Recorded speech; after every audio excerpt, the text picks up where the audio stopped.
మీన రాశి వారు ఈ వారం ముఖ్యమైన కార్యక్రమాలు అనుకున్న రీతిలో పూర్తి చేస్తారు. ఆత్మీయులు, శ్రేయభిలాషులతో తమ ఆలోచనలను, అభిప్రాయాలను పంచుకునే ప్రయత్నం చేస్తారు. ముఖ్యంగా ఈ రాశి నిరుద్యోగులకు ఒక వార్త ఏదైతే అంతుందో అది చాలా ఉత్సాహాన్ని కలిగిస్తుంది.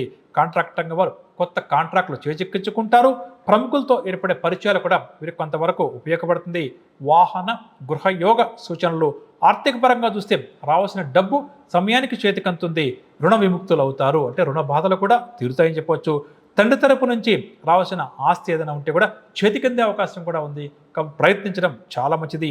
కుటుంబ పరంగా చూస్తే కుటుంబ సభ్యులు అందరితో కూడా ఈ వారం మీరు ఉత్సాహంగా గడుపుతారు. ముఖ్యంగా కుటుంబ సభ్యులందరూ కూడా వీరి మీదే ఆధారపడతారు. వీరు తీసుకునే నిర్ణయం కోసం కూడా ఎదురు చూస్తారు. శుభకార్యాలపై చర్చలు కూడా జరుపుతారు అని చెప్పవచ్చు. ఇక బంధువుల రాక ఈ వారం ఈ రాశి వారికి చాలా సంతోషాన్ని కలిగిస్తుంది.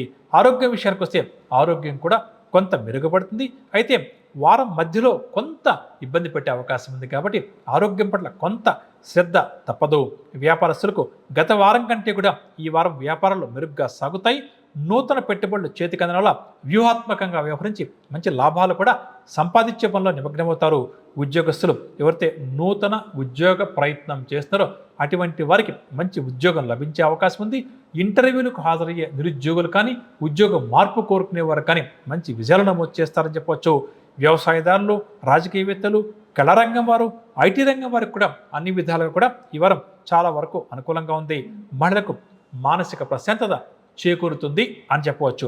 ఇక పరిహార విషయానికి వస్తే ఈ వారం అంతా కూడా ప్రత్యేకంగా ఈ రాశులు విష్ణు సహస్రనామ స్తోత్రాన్ని పారాయణం చేస్తూ ముందుకు సాగడం మంచిదని చెప్పవచ్చు.